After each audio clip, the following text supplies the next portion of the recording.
We all carry demons inside.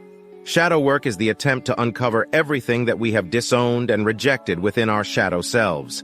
Our shadow self is our darker half, alter ego, or evil twin. All of us carry demons inside. Sometimes we catch fleeting glimpses of them, and sometimes we witness them in full frontal chaos. But for the most part, we ignore and bury their existence either out of fear, guilt, or pure shame. However, discovering and owning our demons is a vital part of our spiritual journey. What is the human shadow? In short, the human shadow is our dark side, our lost and forgotten disowned self. Your shadow is the place within you that contains all of your secrets, repressed feelings, primitive impulses, and parts deemed unacceptable, shameful, sinful, or even evil. What is shadow work? Shadow work is the process of exploring your inner darkness or shadow self. There are many shadow work techniques and practices out there. In this guide, I will provide a few to help you start off. 1. Pay attention to your emotional reactions. In this practice, you'll learn that what you give power to has power over you. Let me explain. One shadow work practice I enjoy a great deal is paying attention to everything that shocks, disturbs, and secretly thrills me. Essentially, this practice is about finding out what I've given the power to in my life unconsciously. Because what we place importance in, whether good or bad, says a lot about us. The reality is that what we react to, or what makes us angry and distressed, reveals extremely important information to us about ourselves. 2. Artistically express your shadow self. Art is the highest form of self-expression and is also a great way to allow your shadow to manifest itself. Psychologists often use art therapy as a way to help patients explore their inner selves. Start by allowing yourself to feel dark emotions. Choose art medium that calls to you, such as pen and pencil, watercolor, crayon, acrylic paint, scrapbooking, sculpting, etc. And draw what you feel. You don't need to consider yourself an artist to benefit from this activity. You don't even need to plan what you'll create. Just let your hands, pen, pencil, or paintbrush do the talking. 3. Start a project.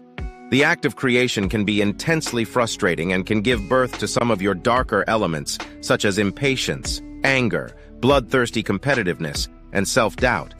At the same time, starting a project also allows you to experience feelings of fulfillment and joy. If you don't already have a personal project that you're undertaking, find something you would love to start doing. Using self-awareness and self-exploration during the process of creation, you will be able to reap deeper insights into your darkness. Ask yourself constantly, what am I feeling and why? Notice the strong emotions that arise during the act of creation, both good and bad.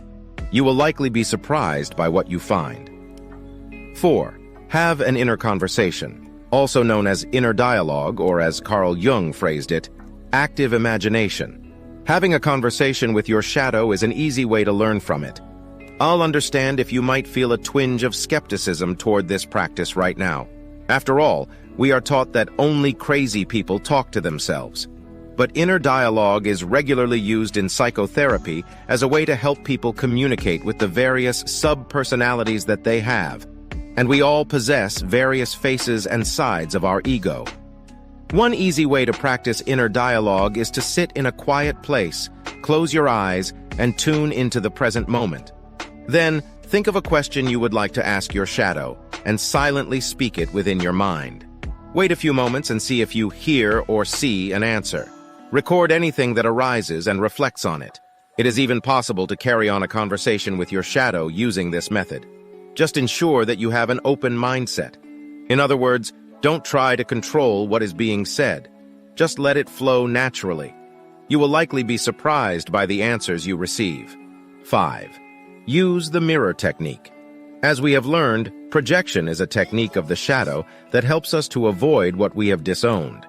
However, we don't only project the deeper and darker aspects of ourselves onto others, we also project our light and positive attributes as well. For example, a person may be attracted to another who displays fierce self-assertiveness, not realizing that this quality is what they long to reunite with inside themselves. Another common example is judgmentalism. How many times have you heard someone say, he or she is so judgmental? Ironically, the very person saying this doesn't realize that calling another person judgmental is actually pronouncing a judgment against them and revealing their own judgmental nature. The mirror technique is the process of uncovering our projections. To practice this technique, we must adopt a mindful and honest approach toward the world. We need to be prepared to own that which we have disowned.